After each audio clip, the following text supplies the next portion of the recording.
And welcome to another episode of Drafting with Big Nass, Dark Ascension Edition.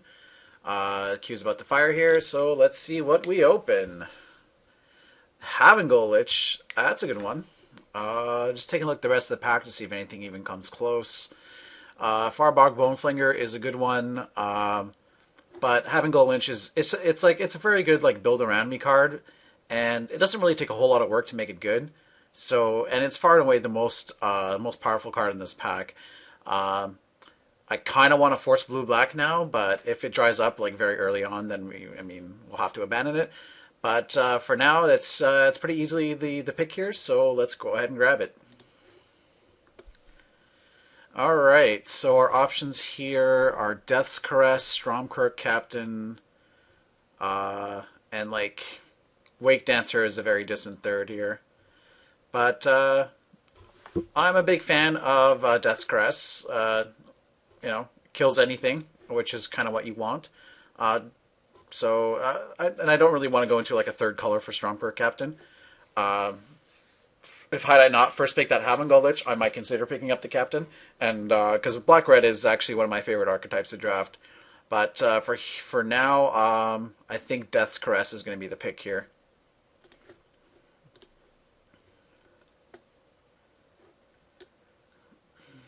Blue-Black also I am a fan of. I'm pretty much a fan of Black X. I've always been a fan of just drafting just a bunch of removable spells and just killing them with whatever random dirtles you have left. But if you manage to pick up some good creatures too, I won't be too upset about that.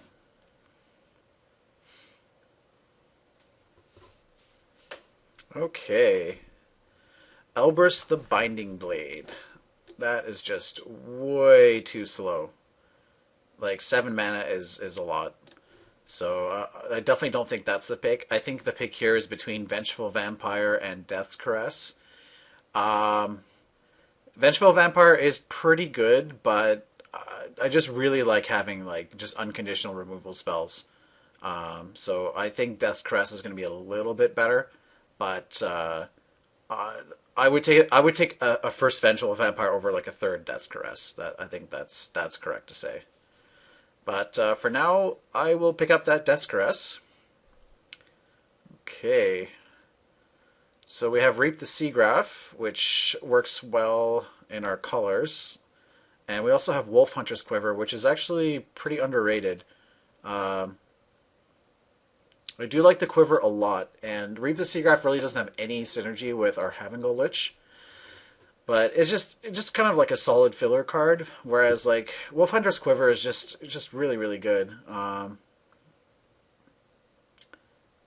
So from what I've heard, Wolf Hunter's Quiver is better in sealed than draft. That's kind of obvious, but I still think it's pretty good in draft. So I have no problems picking it up here. If we can pick up a Typhoid Rats, this card just becomes amazing. That's just a really hard combo to beat. Okay, so we have some options here. We have Relentless Scabs, which is it's pretty good. We also have Warden of the Wall, which helps with accelerating our mana. I think those are the two best cards in the pack for us. Divination is a close third. I really like Relentless Scabs. It's just a really big body, and the whole Undying thing is it's really, really strong. And every time I've played it, I've been really impressed with it. Every time I've played against it, it's been super annoying. So I'm gonna go ahead and grab that. But I think it's actually pretty close here between the Relentless Scabs and the Warden of the Wall. Okay, so here we can rare draft a Grafdigger's Cage. I don't really think that's right. I think the pick here is between Griptide and Evolving Wilds. I had to take a little sip of my drink here. I don't really like Evolving Wilds in two-color decks. And it's... I don't know. Griptide is fine. I don't know. I think that's actually pretty close, but Yeah, I'm gonna grab the Grip Tide because, like, again, I don't really like drafting Evolving Wilds that highly. Okay, so some pretty good white cards here. Both Gather the Townsfolk and Thraben Heretic are pretty good. Thraben Heretic especially is pretty is just really good against the undying creatures. Like they just never get any value off of them, and like it's really good against us. Other options to take a Harrowing Journey. Um, like Harrowing Journey is a playable card. I don't really want to like hate draft random cards over something that's playable. So let's go ahead and grab it. Okay, so here we can choose between a Headless Scab and a Chant of the Skiff Sang.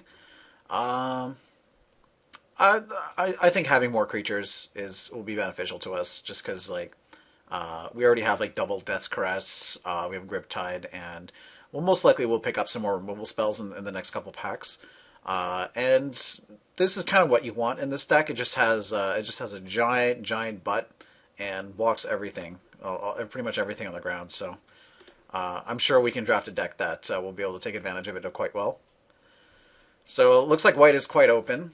I don't really want to switch into it. I mean, and these are both double white cards, so you know, if we didn't open that Haven Lich, maybe we would have been at white at this point. But here I'm just going to pick up a second Headless Scab. Okay, so Bone to Ash or Divination? Huh. You know what? Bone to Ash is actually it's the card is respectable. Like it seems kind of bad, but I've been really happy every time I've played it. Whereas Divination is just okay. I mean, I would play either one of these cards, but I like Bone to Ash a little bit more. And I wish I knew the second Bone to Ash is coming along because I'd rather have one of each than two Bone to Ashes. And I definitely think Bone to Ash is better than Artful Dodge. Artful Dodge is just it's unplayable in most decks. Um, yeah, yeah, it's not very good. So yeah, here I'm just gonna hate a combat trick. I guess I'll take a Shriekgeist and immediately hide it. Alright, so we got the top part of our curve pretty well, narrowed, locked down. So at this point, we're just looking for some cheap cards. Still going to take any cheap removal that we see, but at this point, we're just looking to fill out our curve with some decent creatures. Okay, and speaking of decent creatures, Mindshrieker is a good one. It works well with what we're trying to do with our deck. It helps enable our scabs, and we have a lot of expensive cards, so it's probably going to hit for a lot when we activate it. So that seems like an easy pick here. And we're looking to wheel probably a Vampire Interloper, since I don't think the Stitch Drake is going to come back, but hey, you never know. So let's go ahead and slam down this Mindshrieker. Okay, so find it really hard to turn down a Geistcatcher's Rig. It's just a very good creature. Yeah. Our other option is Morkart Banshee, but I think getting to enable Morbid in this deck is going to be a bit of a challenge. So here I'm comfortable taking the Geistcatcher's Rig, and I'm going to look to wield the Think Twice, hopefully. And someone can have the Spider Spawning. You know what? I don't really care. They can have it if they want. Okay, so here looks like our pick is going to be Sulhuff Occultist. Again, it helps us with our mill theme. It helps us cast our scabs, and it's definitely better than Unbreathing Horde. Unbreathing Horde really requires a lot of zombies in order for it to be good, and I don't think we're even close to that, so it seems like an easy pick here.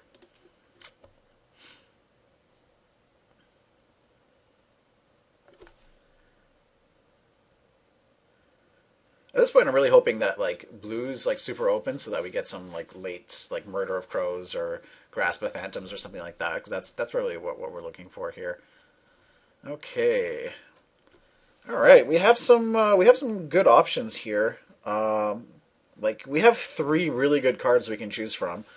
I think the pick here is going to end up being Silent Departure, just because we have quite a few scabs already. Like Stitch Strike is definitely better than our Headless Scab.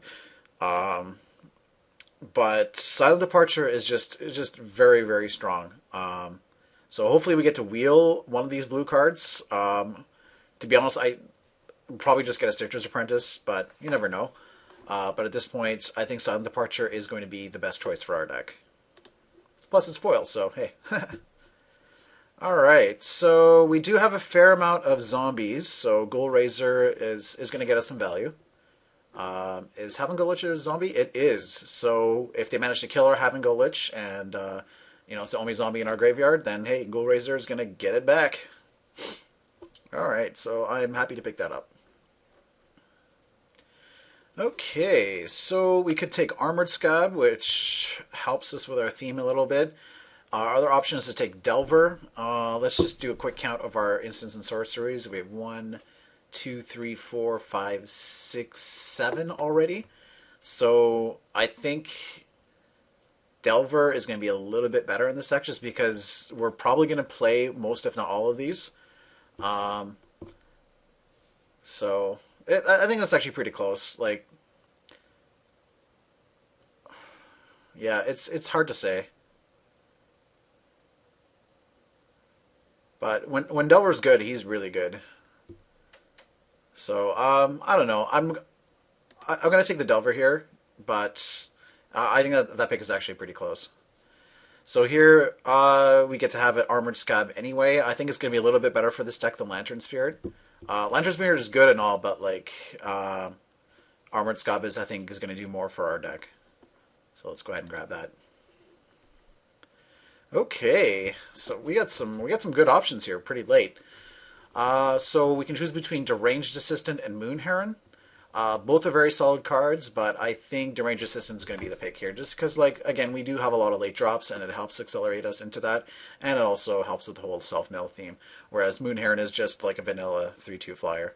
I mean, we'll still play it if we get them, but at this point, Deranged Assistant is gonna be more impactful for our deck. Wow, we wield the Stitch Drake. All right, I'm not going to complain about that. We'll just slam that guy down.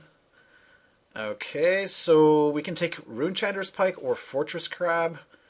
I'm never really happy to play Fortress Crab, and this actually looks like a deck where Runechanter's Pike might actually make the cut, just because I mean, if we stay on track drafting instants and sorceries the way we have, it's going to end up giving a substantial bonus. I think it's worth taking the gamble on it, whereas taking a Fortress Crab here would, like, we might play it, we might not. Here we can take Unbreathing Horde, but I'm pretty sure we're not going to play it. And yeah, I mean, we got to wheel Stitcher's Apprentice, that's always good. So this deck is looking pretty good. Blue ended up being quite open this pack. Like, we can actually just stop the draft right now and have a decent deck. So, I mean, at this point, we're just looking for upgrades to what we already have. Sweet. Intangible Virtue. I might play that guy in block. I haven't really been playing a whole lot of block constructed just because I haven't really had the chance to pick up any of the Dark Ascension cards. But yeah, I got pretty lucky in my last couple drafts. I opened like back-to-back Sorens, so I'm like halfway to a Soren deck already. Okay, so lots of good white cards here. Normally the pick here would be Claustrophobia, but because we have that Wolf Hunter's Quiver, Typhoid Rats is going to be amazing in our deck. So, like, it's kind of like a cute little combo, but it's so hard to beat. If they don't kill that Typhoid Rats, we just get to, like, Viscera every single one of their creatures. So, for that reason, I'm going to take the Typhoid Rats here, but were it not for the Wolf Hunter's Quiver, I would just slam down Claustrophobia. So let's go ahead and grab that Typhoid Rats and pretend that we didn't see that Fiend Hunter and Elite Inquisitor. Okay. Alright, well, Victim of Night seems like the pick here.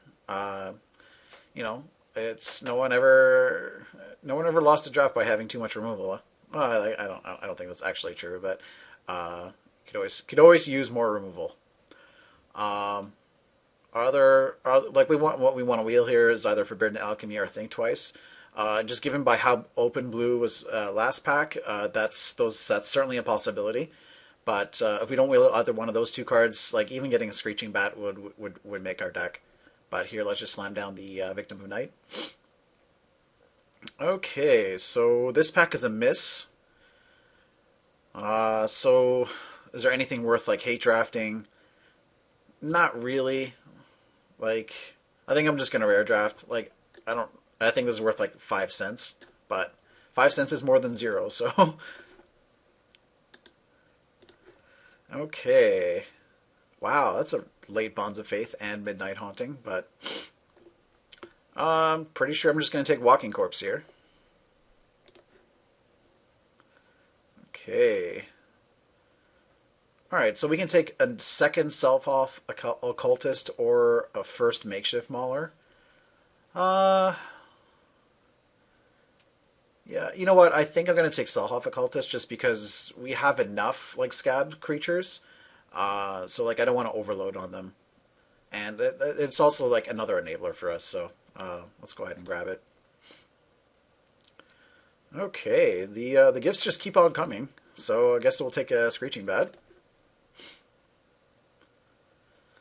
And here, there's nothing I want to play, so again, I'm just going to rare draft. I could take a Spectral Flight, but yeah, I don't really want to. Okay, so could take a Curiosity. We have a fair amount of flyers, but I don't think we have enough that like Curiosity would make the cut. If we had like an Invisible Stalker, then my answer would change, but at this point, like, we're not going to play Stormkirk Patrol. We're not going to play the rest of these cards. We're definitely not playing Ghoul Caller's Bell. So, again, I'm just going to rare draft again. Yeah, you guys are learning a lot watching me rare draft. Okay, so unfortunately there is no rare to draft out of this pack. And, again, there's no card in here I want to play. But I like having a Ghost Quarter in the sideboard for, like, nonsense. Like any of, like, the rare utility lands, they're all really tough to beat. So it's nice having, like, an out to them. So here, we're not going to play Disciple of Gristlebrand in our deck, so I'm going to rare draft. What's up?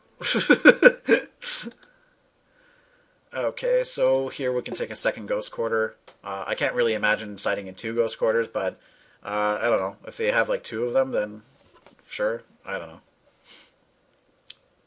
It's definitely going to be better than any of those other cards.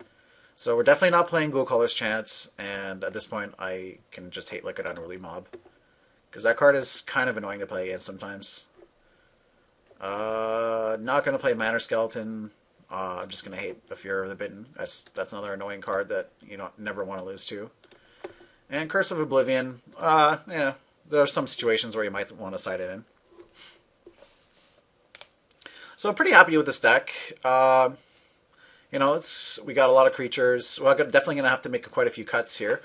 And we'll have to decide whether or not we're playing that Delver. But right now I'm leaning towards yes. But it really depends on what sort of cuts we have to make. So I will see you guys in a few seconds for you know, deck registration. I'll show you guys what I ended up building. All right.